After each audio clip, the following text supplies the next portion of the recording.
Infelizmente ontem tivemos problemas aqui no anfiteatro, onde seria inicialmente a atividade, né? Para quem de repente não me conhece, eu sou o professor Iaponi Galvão, professor do Departamento de Geografia aqui do Centro de Ensino Superior do Seridó. Sejam bem-vindos ao Dia do Geógrafo. A atividade está sendo realizada por várias mãos, né? Pelo Geoceres, pelo Geoprof, pelo IFRN Campus Caicó, enfim, pelo próprio Departamento de Geografia. E de antemão nós agradecemos a presença de todos vocês. Esse evento alusivo ao Dia do Geógrafo está sendo promovido pelo Departamento de Geografia do SERES UFRN, em parceria com o Centro de Ensino Superior do Seridó e os programas de pós-graduação em Geografia, Geoceres e Geoprof, com apoio dos cursos de graduação em Geografia do SERES UFRN, Associação dos Geógrafos Brasileiros, Empresa Júnior Geoceridó, Instituto Federal de Educação, Ciência e Tecnologia do Rio Grande do Norte, o IFRN, e a Progel, Associação dos Profissionais de Geografia do Rio Grande do Norte. Nosso evento inicia-se no dia de hoje e vai até a próxima sexta-feira, com palestras, mesas redondas, mini-cursos e lançamento de livros. E para compor a nossa mesa de abertura, convidamos as seguintes autoridades. Professora Sandra Kelly de Araújo, diretora do SERES, representando também a licenciatura em Geografia do SERES.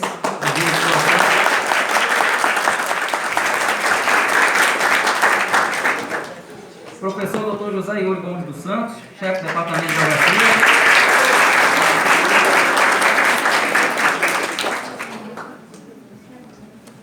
Professor Dr. João Manuel de Vasconcelos Filho, vice-coordenador do Geoceres.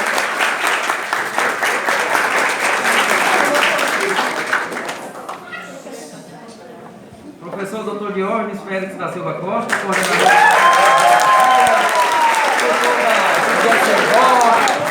por aí vai. E vem aqui também Carlos Eugênio Faria, representando o IFRN. Vai ficar perto, simbólico, né? Vamos agora, antes de iniciarmos nossa programação técnica, convidar para fazer o uso de breves palavras o coordenador do Bacharelado de Geografia, professor Diógenes. Obrigado, professor Iaponi. Tá? Bom dia a todas e a todos, muito bom dia, gente. Tá? Bom ver vocês aqui. Bom dia, meus colegas e meus colegas que estão na banca. Né? Desde o professor Carlos Eugênio, professor João, professor Yuri, professora Sandra. Em nome deles, eu quero saudar todos os colegas dos departamentos, professor Lacerda, né? Está aqui com a gente, é uma grande honra, professor Max. Eu acho que ele não se lembra de mim, mas ele foi meu professor em Jardim do Seridó há algum tempo. Gente, então, em nome da coordenação do curso de bacharelado em Geografia, a gente agradece a disponibilidade dos colegas que vieram para cá nos prestigiar com suas falas. Agradece a todos vocês que estão aqui, né? A gente teve essa mudança de local. As chuvas são bem-vindas, né? E ajustes a gente faz. Então, só agradecer a presença de todos e, principalmente, agradecer, né, o suporte daqui da direção, da chefia do departamento e agradecer, em especial, já desde o início, a luta que o professor Iaponi teve na organização do evento. Não é fácil organizar evento, gente. É local, é transporte, é dor de cabeça aqui, né, de uma queda de energia elétrica. E agradecer a equipe que está com o professor Iaponi, porque sem vocês a gente não consegue organizar os eventos. Então, muito obrigado também. Então, essas são as falas aqui da coordenação do bacharelado e a gente está à disposição um bom evento em comemoração da nossa atuação na geografia. Bom dia a todos. Muito obrigado, professor Diógenes. Agora, né, depois das palavras do professor Diógenes, passamos para a vice-coordenação do Geoceres, professor João Manuel.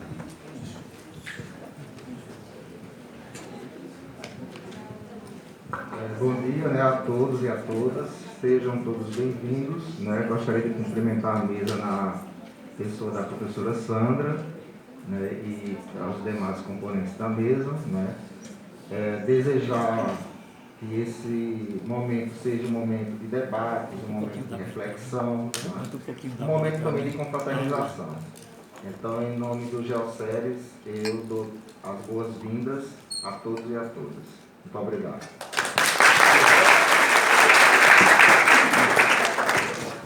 Agradecemos ao professor João Manuel. Passamos agora a palavra, né, ao chefe do Departamento de Geografia do SERES, professor José Yuri Gomes dos Santos.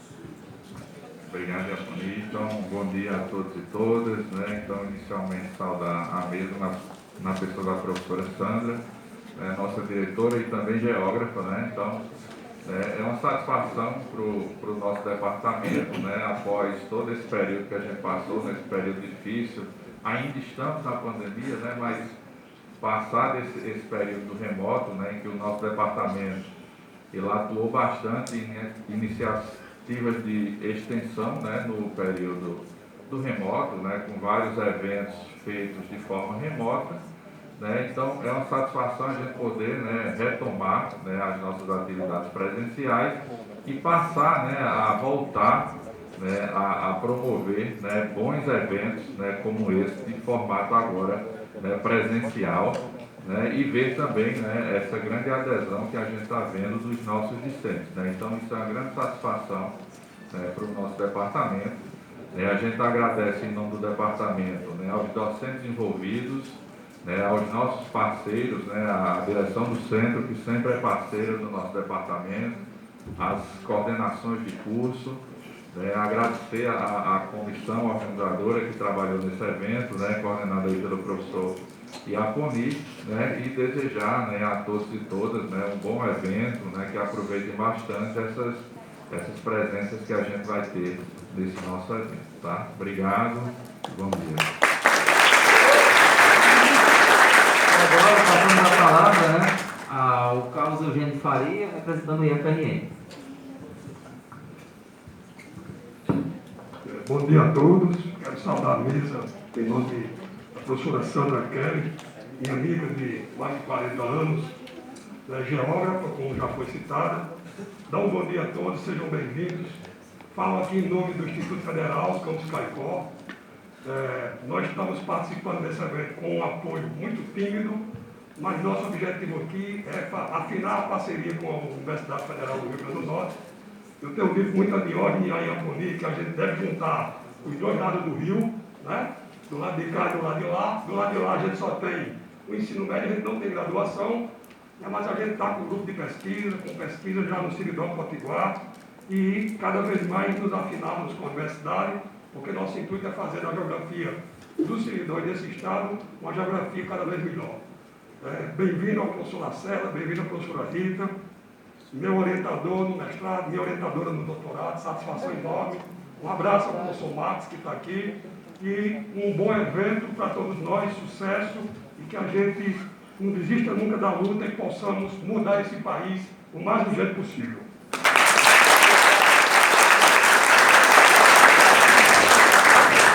Passando a palavra agora, né, a nossa diretora, a professora Sandra Kelly de Araújo.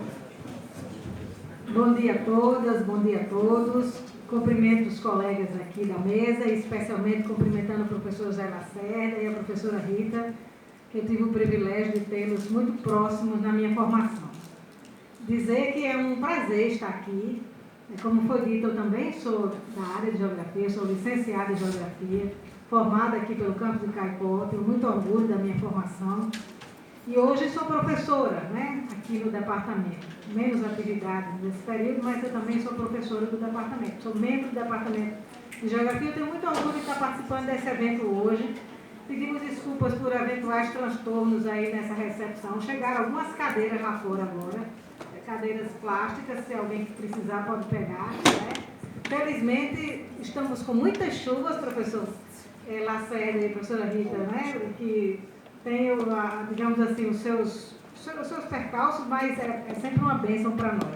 Além disso, temos uma obra aí de ampliação de laboratórios e não permite o acesso de veículos até aqui, mas são pequenos transtornos que são grandes causas que tem por trás, né?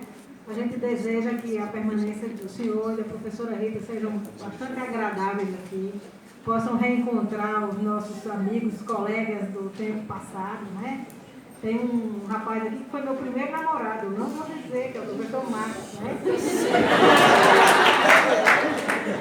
É brincadeira, nós somos vizinhos da Barra Nova, né? Nós somos vizinhos da Barra Nova e fizemos a geografia aqui na década de 1980. Fizemos história aqui em 1980. Fizemos história fazendo geografia, né? Fazendo geografia, fizemos a nossa história, marcamos o nosso nome na história. E Carlos Eugênio também, um grande amigo. Então a gente aqui, nós estamos entre amigos, é uma grande felicidade receber o colega de IF, receber vocês todos que agora estão com essa tarefa de dar sequência à história da geografia, né? Obrigada, Iaponia, obrigada a todos. Desejo, enfim, um bom evento. Queremos agradecer às autoridades presentes aqui na abertura. Iniciamos, portanto, nossa programação técnica nesse momento com a palestra, né?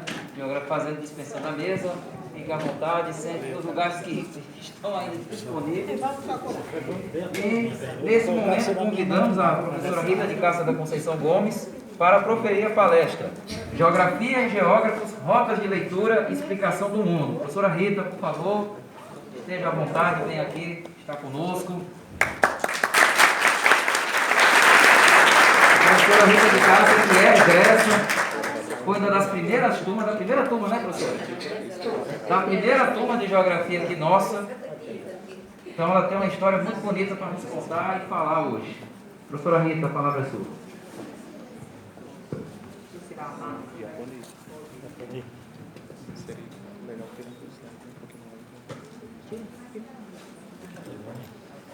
Bom dia a todos. De início eu queria parabenizar aos organizadores do evento. É sempre muito bom no mês de maio ver essa comemoração que a gente faz ao livro geográfico. Eu acho que talvez seja assim, uma das poucas profissões que costumeiramente a gente tem esse cuidado de fazer alguma coisa para dizer que estamos aqui. O dia do geógrafo sempre é relembrado. E aí eu queria agradecer ao Departamento de Geografia, né, por ter nos convidado, agradecer esse convite que nos dá a oportunidade do reencontro. O reencontro com amigos, como Sandra colocou, ex-amigos, se é que existem ex-amigos, mas existe também, ex-professores, que hoje são nossos amigos, por isso que eu digo ex, porque hoje já não é tão... foi professor, foi nosso, assim, foi nosso grande orientador da nossa carreira profissional, que é o professor Lacerda, que está aqui comigo. Quero agradecer de um modo muito especial a professora Mariana, que fez o convite. Mariana foi um dos encontros mais saudáveis, mais agradáveis que eu tive durante o período que passei como professora visitante. Agradeço também a todos que estão aqui pelo privilégio que estão me dando. Os organizadores me deram a liberdade de dar o tema da minha palestra. E aí, usufruindo desse espaço democrático, eu escolhi discorrer sobre as rotas de leitura e explicação do mundo utilizadas pela geografia e, por conseguinte, por geógrafos. E para não tornar muito enfadonho, quem foi meu aluno já sabe que eu gosto de falar muito, eu preferi produzir um texto que vou tentar fazer uma leitura não muito rápida, para que possa ser, né, compreendido. Eu sei que às vezes a leitura se torna bastante cansativa. Feitas essas considerações, eu abro aqui a minha fala e já dizendo que, para que eu não ultrapasse o tempo, não perca os caminhos, eu vou fazer essa leitura pausada e evitando assim puxar fios numa trama que eu tentei construir para dar conta do tema que eu propus. Após 2 anos sem realização de eventos presenciais, sem podermos nos encontrar um com o outro, este momento só pode ser exaltado como um momento muito especial, um momento de muita felicidade. É o momento do reencontro com pessoas queridas, ex-alunos, colegas professores, amigos e principalmente o reencontro com o lugar. E aqui eu quero marcar também que esse momento vai ser o momento do meu primeiro encontro com 2 alunos que eu nem conhecia ainda. Estou conhecendo agora, porque estamos 2 aqui. Bom, é o momento com o lugar. Por quê? Porque via Caicó para a universidade me remete a um passado de 40 anos. Como o Iapoli falou, eu fui da primeira turma de Geografia, como também fui da primeira turma de um curso chamado Estudos Sociais, quando aqui fui estudante. Mas também me remete a um momento bem mais recente, quando tive a oportunidade de exercer a profissão de professor, na condição de professor visitante, quando eu construí laços e fortaleci os existentes. Na condição de aluna deste centro, que na época se configurava como núcleo de ensino superior, eu cursava estudos sociais. Foi para isso que eu passei no vestibular. Que curso era esse? Que tema tratava? Honestamente, pouca coisa sei dizer sobre o mesmo. Mas, hoje, a gente tem uma explicação. Estávamos vivendo uma ditadura militar. O que evidenciava, em termos de conteúdo trabalhado, uma divisão da carga horária entre geografia e história. Hoje temos clareza do porquê de sua criação. Face ao contexto político vivenciado, expresso por um regime militar, que nenhuma simpatia apresentava pela formação de uma cidadã ou de um cidadão crítico frente aos processos responsáveis pela produção do espaço.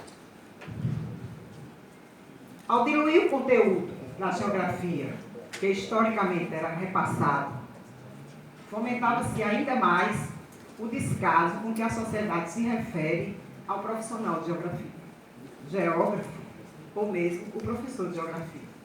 E somente de ano em ano, 15 de outubro, é reverenciado por meio de um discurso elevado de hipocrisia que ressalta a importância do professor na sociedade, que assume o processo de produção do desenvolvimento. O professor é um profissional muito importante. Sem ele, não teríamos médicos, não teríamos engenheiros, não teríamos advogados. O que ele faz, o geógrafo? Certamente poucos saberão o papel do geógrafo na nossa sociedade. E nós sabemos realmente o que faz o geógrafo? Para que serve a geografia? Lacoste, nos anos de 1970, respondeu categoricamente: a geografia, isso sim, serve antes de mais nada para fazer a guerra.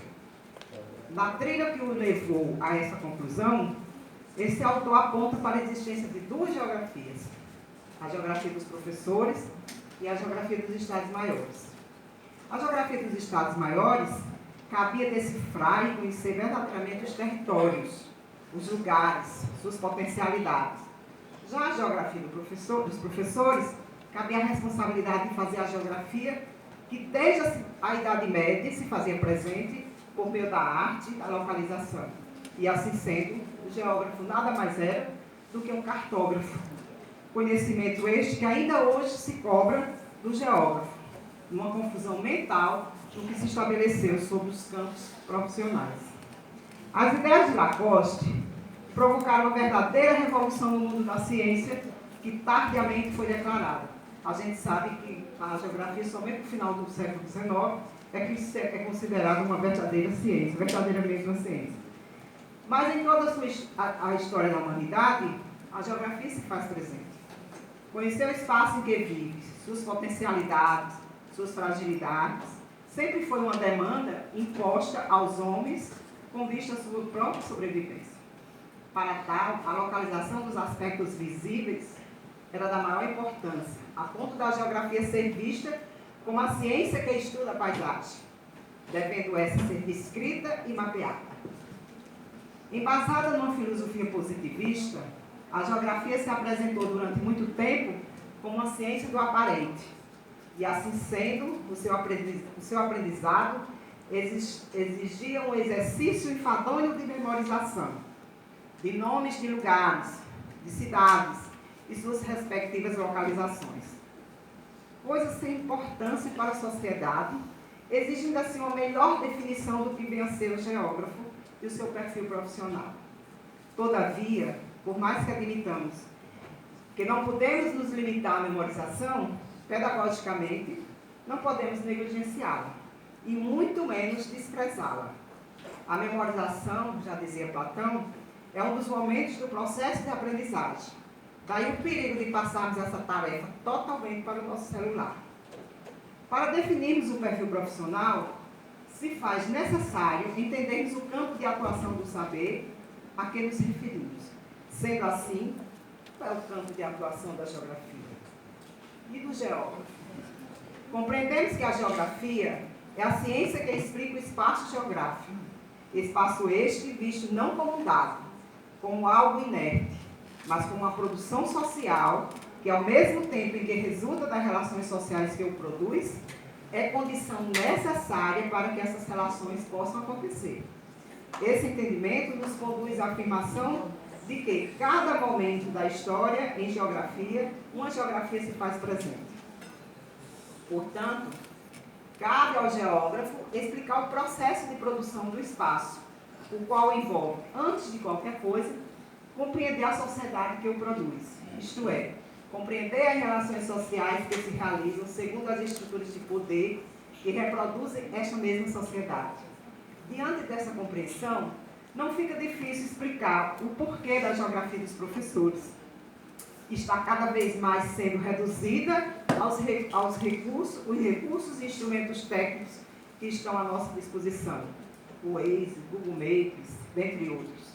Estes satisfazem muito bem as necessidades geográficas que nos são colocadas. Por isso, a diminuição da carga horária da geografia em nada afetará o conhecimento. Mas será que é isso mesmo? A condução desse raciocínio por parte da sociedade, que tem o crescimento econômico como princípio norteador da reprodução social, induz um conhecimento totalmente fragmentado, sem que a totalidade seja contemplada. Portanto, as contradições que se fazem presente no processo de produção do espaço não são visualizadas. Apenas os seus resultados, que aos nossos olhos se apresentam por meio das desigualdades socioespaciais, da pobreza, da falta da moradia, que de forma cruel as vítimas desse processo são simplesmente culpabilizadas. Não é muito raro ouvirmos afirmações como estas. Está na condição de morador de rua porque não tem coragem de trabalhar. Não tem um emprego porque não quis estudar. Preferiu ser prostituta a trabalhar numa casa de família. São tantos que passaríamos horas mencionando os exemplos. E por aí vai. Não considerar a totalidade leva à simplificação dos conteúdos. Foi essa simplificação que deu lastro às críticas feitas à geografia clássica e à geografia quantitativa. A geografia clássica, baseada numa filosofia positivista, principalmente na descrição da paisagem como recurso metodológico, em que o método indutivo servia de lupa para a leitura de mundo, que privilegiava a localização e as características físicas. Já a geografia quantitativa, recorrendo aos modelos matemáticos e soluções estatísticas, fazia o uso do método hipotético-dedutivo, cujo resultado mais proeminente era a representação espacial sob a ótica modelística e teorias muitas vezes totalmente alheias à realidade trabalhada. Um exemplo muito claro é a teoria das localidades centrais, que foi utilizada durante muitos anos e ainda algumas pesquisas utilizam, e foi elaborada nos anos 30 para a Alemanha. Os aportes teóricos e metodológicos mencionados, face às mudanças que ocorreram no espaço social, resultante do avanço da tecnologia, tornaram-se insuficiente a leitura de mundo, que com a expansão do capitalismo imperialista, cada vez mais se apresentava dinâmico, em constante movimento.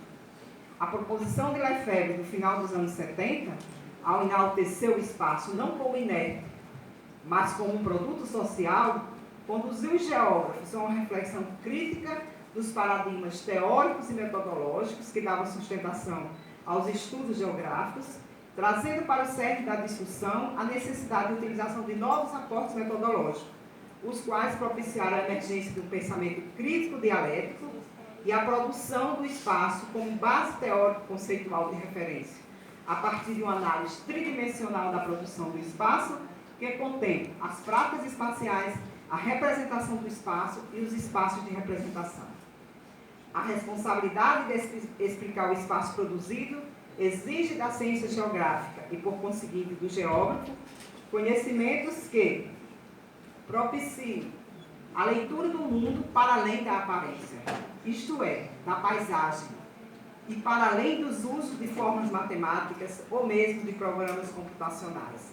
Assim, o geógrafo, cartógrafo, o geógrafo viajante, o geógrafo turístico precisa redefinir sua prática, uma vez que a sociedade mudou.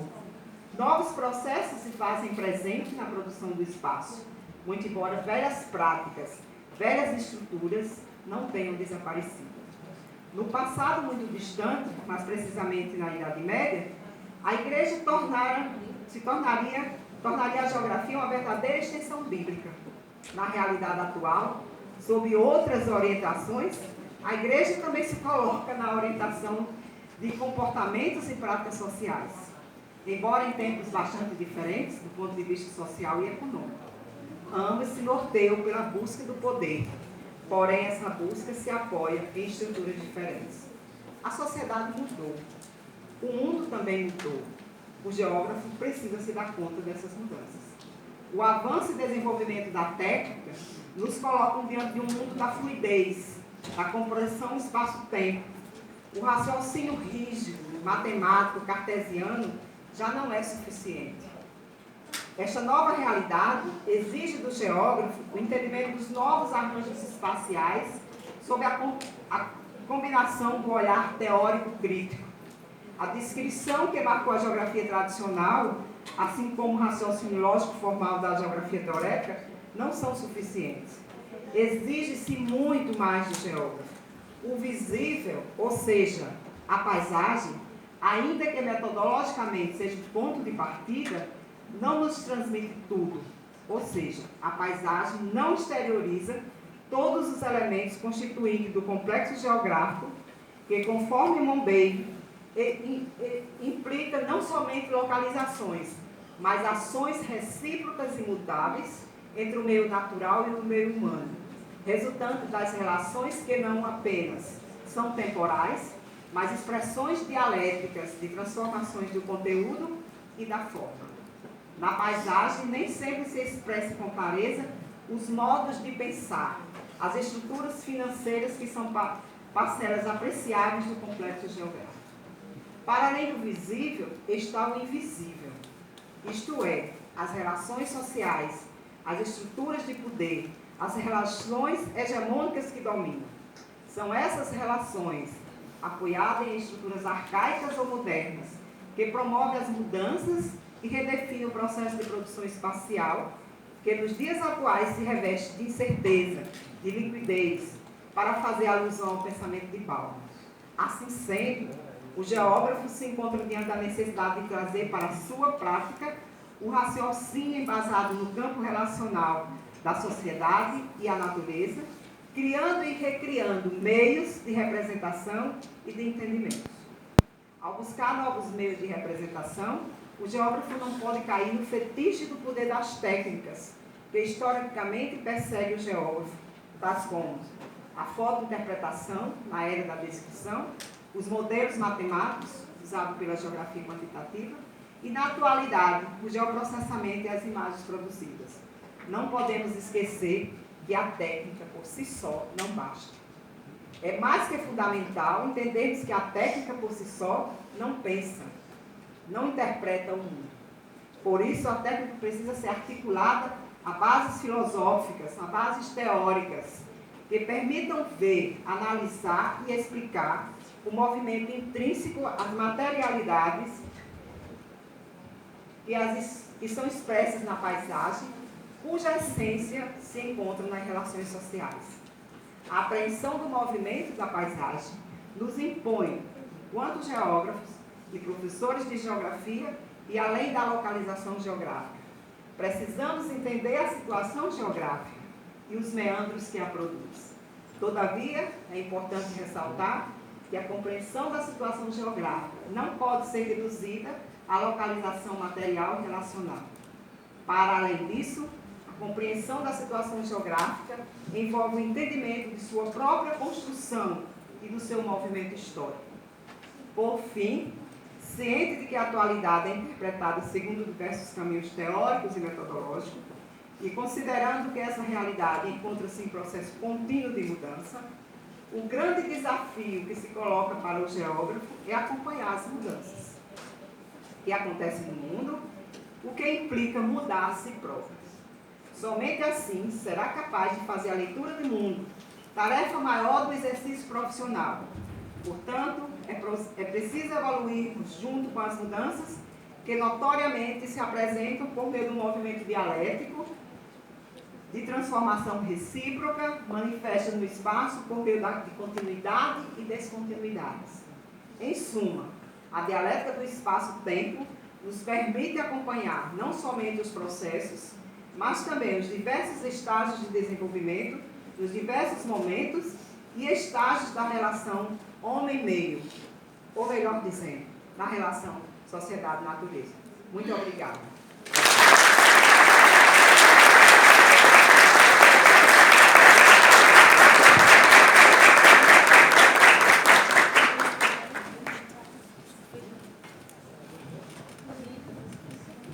Agradecemos a professora Rita pela brilhante fala que reflete muito a nossa atuação como profissionais de geografia, seja licenciados ou seja bacharéis. E já passamos a palavra, ao nosso querido professor José Lacerda Alves Felipe, também tem muita história aqui nessa UFRN, e sempre vir aqui para Caicó é voltar para casa, né, professor Lacerda?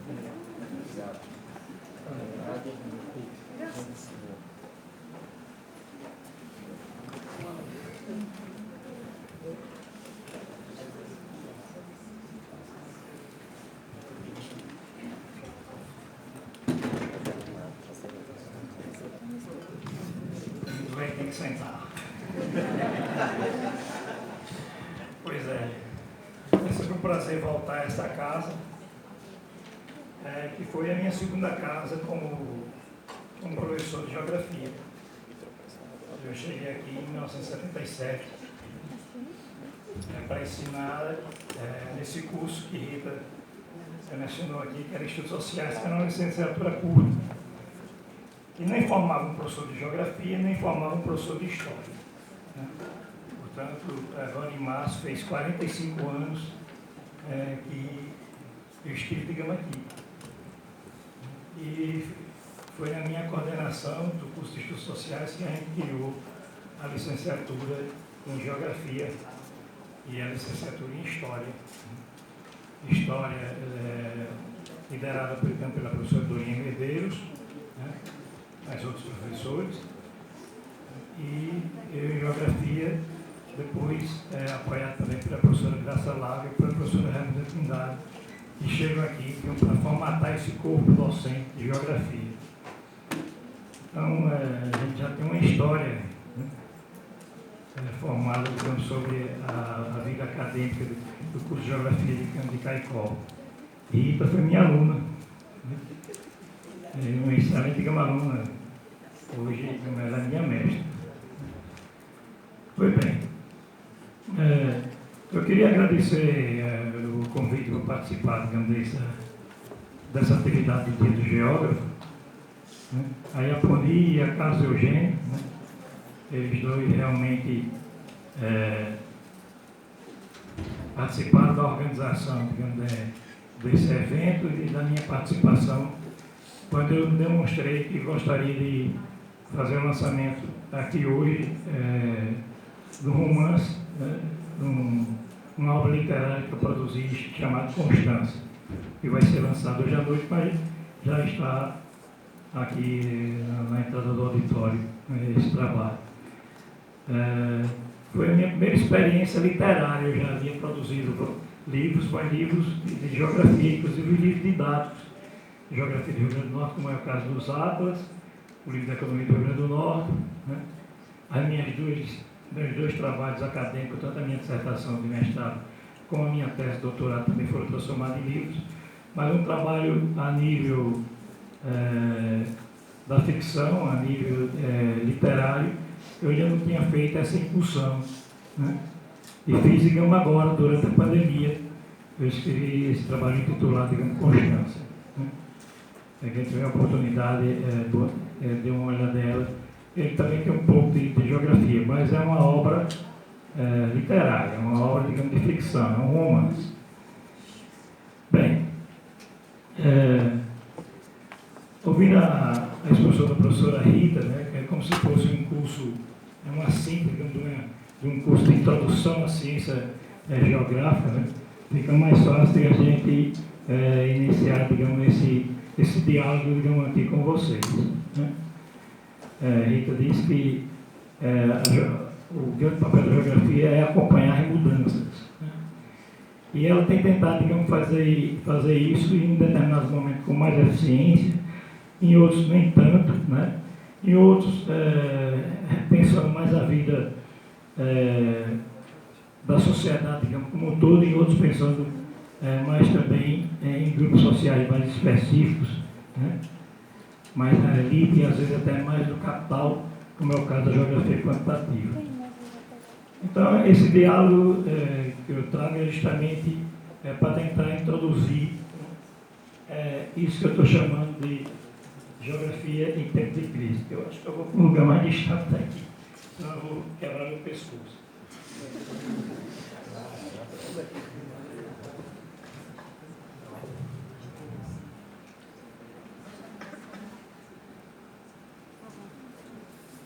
Pega essa água aí para mim. Obrigado.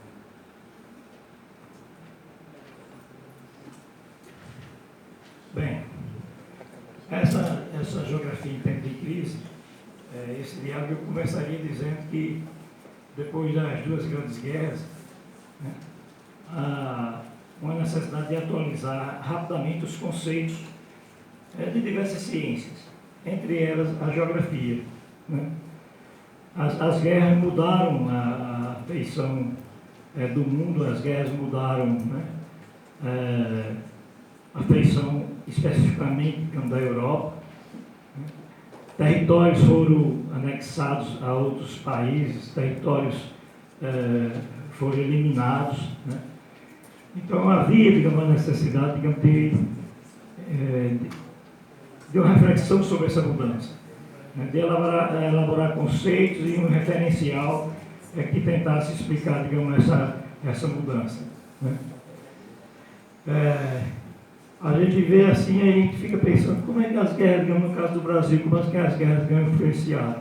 Só precisa a gente olhar um dos elementos dessa influência no Brasil, tanto da Primeira como da Segunda Guerra Mundial.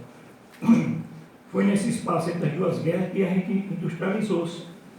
A gente criou, digamos, uma indústria que os economistas chamaram de industrialização por substituição de importações. Nós começamos a criar a indústria para substituir aquele produto importado que não estava mais chegando por conta das guerras. Né? As fábricas que vendiam máquinas para a gente, máquinas agrícolas, né, ou máquinas industriais, agora estavam produzindo tanques, estavam produzindo metralhadores, estavam produzindo aviões. Né? Então, a gente precisava desses produtos. Então, é nesse momento que a gente cria, digamos, uma indústria para substituir, digamos, o importado. Né? Muitas vezes, alguns estudiosos, digamos, desse momento, não incluem, digamos, o Nordeste, né, nesse processo. Mas, nas minhas reflexões, eu sempre faço essa inclusão. Né?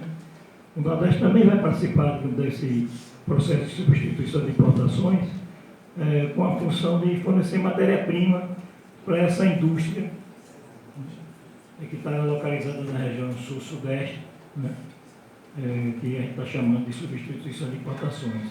O nosso papel, o papel da indústria nordestina, vai ser secundário, mas ele é importante. Nós vamos produzir, digamos, algodão e vai ser transformado em tecido na região sul-sudeste. Nós vamos produzir óleo de oiticica, né? Óleo de caroço-algodão, óleo de oiticica é transformado em tintas, né? Que vão pintar as nossas casas eram pintadas a cal, né? O óleo de oiticica, que era o chamado tinta a óleo, né?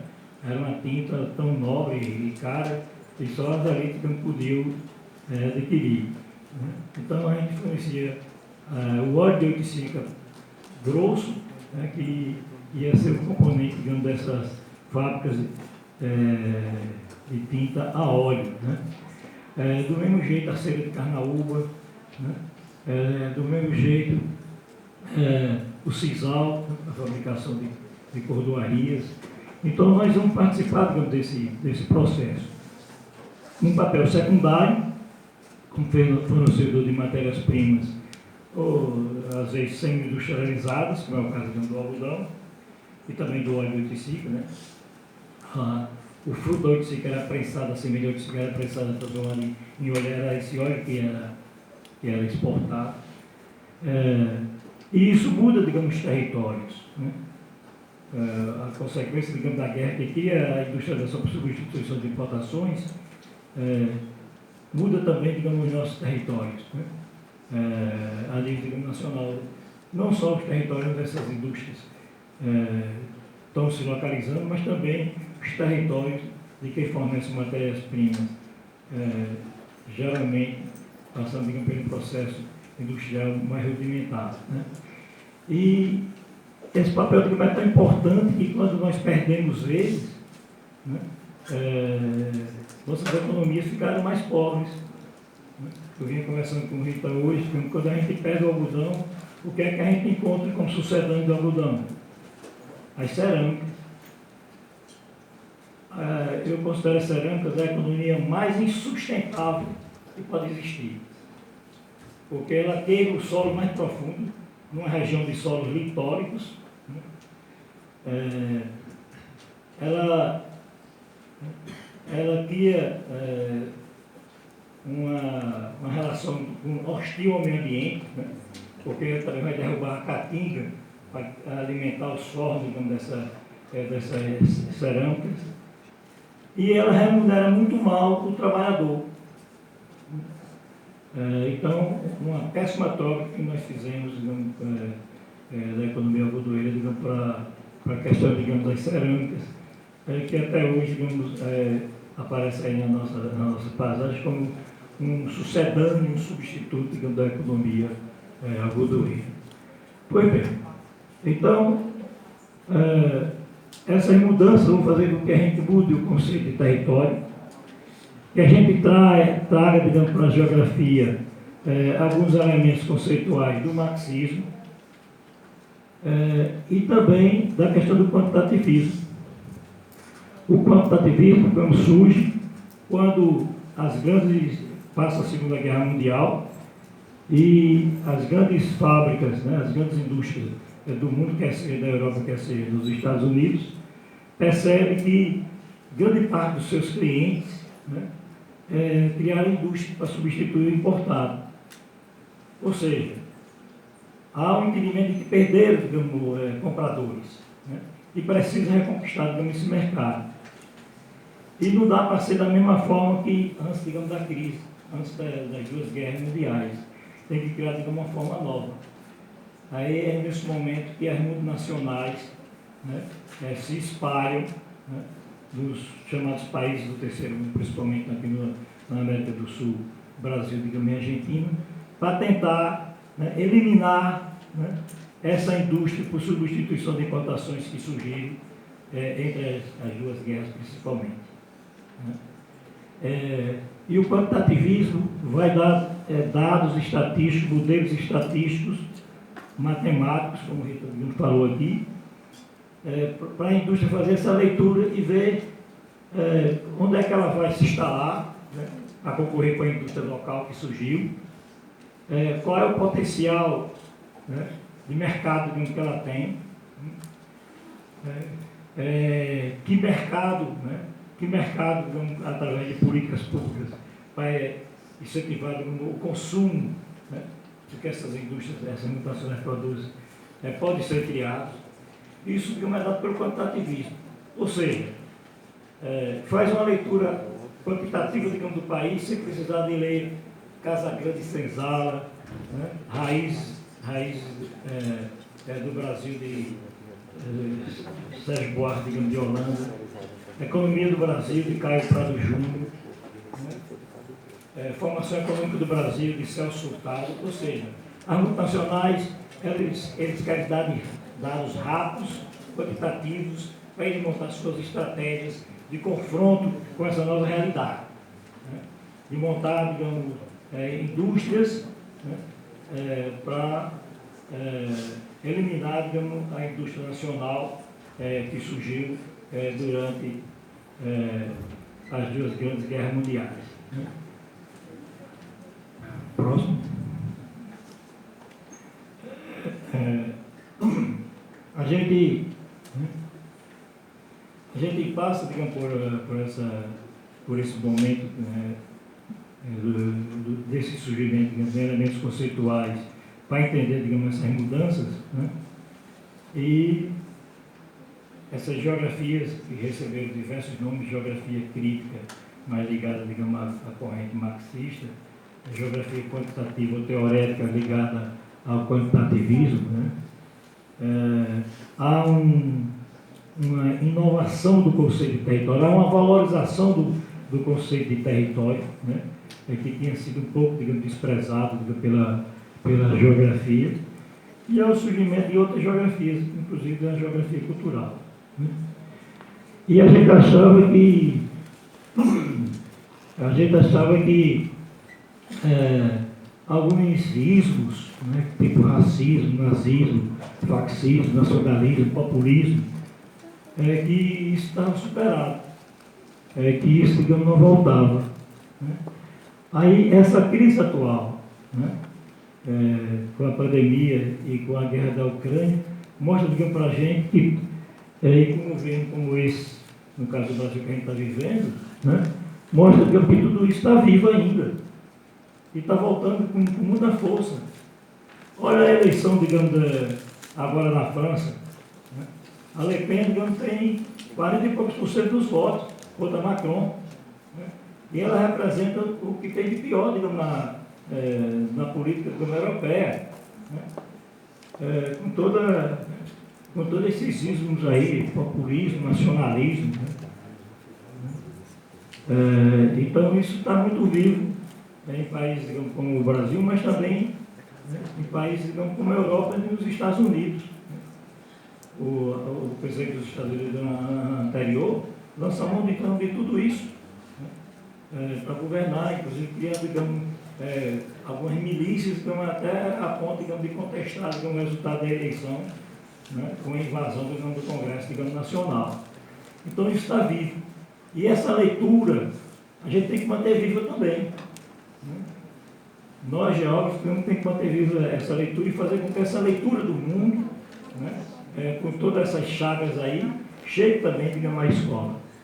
Né? Então, o que alguns cientistas políticos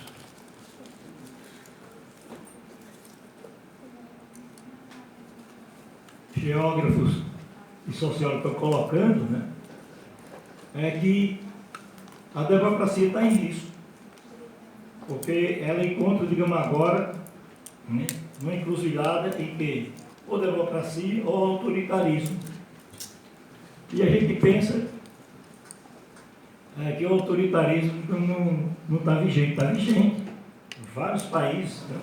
Eu não considero, digamos, a China um país comunista, um país autoritário, está envolvido, digamos, no capitalismo até o Congó.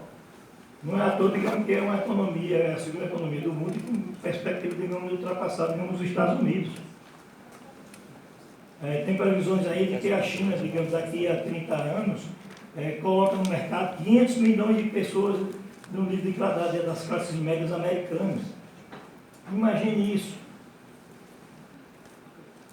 Uma classe média com uma capacidade de consumo, consequentemente de impactar, digamos, a natureza, de impactar o meio ambiente, né, de forma extraordinária. Então a gente está, digamos, nesse dilema, democracia e autoritarismo. E a sociedade, digamos, tem que manifestar essas escolhas, digamos, nas eleições. Né? E a geografia precisa ter uma leitura desse processo. Né? Ele é atual, ele é vigente, está entre nós. Né? Nós estamos no ano, digamos, da eleição, em que essas escolhas podem refletir, digamos, esse confronto, digamos, aí. Próximo. Aí eu selecionei dois elementos, né, dois fatos dessa crise, digamos, atual. a pandemia e a guerra da Ucrânia. Eu vou começar com a pandemia. A gente percebe, digamos, que a globalização, né, que dá a entender, digamos, que McLuhan dá a entender, digamos, que o mundo agora era uma grande aldeia, era uma tribo, né, por conta da capacidade de comunicação, né. Eu janto em Natal e tomo café em Lisboa, assisto com rapidez, de 7 horas de viagem, 6 horas e meia de viagem. Então, nesse sentido, o mundo está globalizado. Né? Mas tem outros elementos em que, como o Rodrigo falou, permanece. A questão da exploração do homem, a questão, digamos, da pobreza, a desumanização do homem. Estão passando por um processo, né, cruel, em que as pessoas, digamos, não querem ter, alguns casais jovens não querem ter filhos, ou então não querem ter naquele momento, e criar animais, cachorros, gatos, tudo. Né? Eu estou andando no Midway e de repente vem um carrinho de neném, de bebê, aí eu olho dentro pensando que é uma criança, é um cachorro. As gôndolas do supermercado, daqui a pouco tem mais gôndolas para vender produtos para animais do que para vender um alimento para a gente. Então há uma desumanização, digamos, do homem. Há uma banalização, digamos, da vida. Uma outra coisa que a gente descobriu, né, com a pandemia é que o turista é o grande vetor, digamos, do vírus. Porque o vírus chegou na África. Ninguém vai para a África. Quando é que o vírus chega? Na Itália, tem um centro de atração turística grande, né? Na Espanha, Portugal, né? Aí, por aí vai se alastrando. O vírus, né? O vírus é transmitido pelo turista da sua maior quantidade. E esse, digamos, é uma das formas cruéis também da globalização. A gente descobriu também que a China como a grande fábrica do mundo. Essa questão, digamos, de dividir entre capitalismo e comunismo, tudo superado, não tem comunismo, nem tem, né, não tem nem experiência socialista, digamos, concretizada. O que você tem, digamos, é o capital multifacetado, se mostrando, digamos, através de outras caras. A China, por conta como de governo autoritário, com capacidade de explorar ao máximo sua força de trabalho, né, vai produzir produtos mais baratos para o mundo. E é o mundo capitalista que vai comprar os produtos, digamos, da China. São as chamadas democracias que vão comprar os produtos, digamos, da China. Aí veja, é uma dependência tão grande que até máscara, quando começou, digamos, a pandemia, até máscara a gente teve que importar da China. O respirador que matou tanta gente, digamos, na primeira onda da Delta, né, do vírus da Delta, o respirador não é uma máquina simples, de pouca tecnologia. Dentro de 30 dias, os engenheiros do Senai lá de Natal e os professores da UFRN produziram uma máquina dessa. No entanto, a máquina só tinha a China, praticamente só tinha a China vendendo, digamos, esse equipamento. Né? Porque nós deixamos, digamos, que a China fosse, digamos, a grande fábrica do mundo. O capitalismo, né, para explorar mais o trabalhador, definiu que o trabalhador a ser explorado é o chinês. Porque lá tem um governo autoritário que faz com que esse pensamento trabalhe 8 horas por dia, trabalhe 12, 14, né?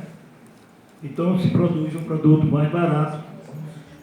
Eu vim conversando com o Rita hoje também, digamos, essa questão, digamos, da transferência, né? Você elimina, digamos, o trabalhador e dá a entender, digamos, que ele agora é empresário, como se faz, digamos, com a uberização, os Uber, né?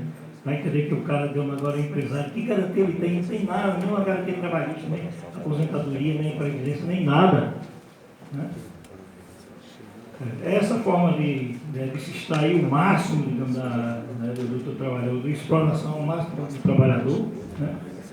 É uma característica também do mundo de hoje, e a China representa, digamos, isso. Ela se transforma na grande fábrica do mundo por conta disso. O Flávio Rocha, o dono da Guararapes, diz o seguinte, ele vai fechar a fábrica, digamos, da Guararapes em Natal, vai transformar ela, digamos, em franquias. Ou seja, assim como tem as facções aqui no Seridó, principalmente Jardim e São José do Seridó, fornecendo, né, produzindo, digamos, as confecções, digamos, para eles, ele vai criar várias facções dentro da fábrica, em que ele não vai ter mais custo trabalhista nenhum, porque cada facção daquelas vai ter, digamos, um pequeno proprietário que é tão explorado, digamos, quanto o trabalhador que ele explora. Então a gente descobriu, né, que a China, né, participa, digamos, desse processo através da exploração do seu trabalhador e se transforma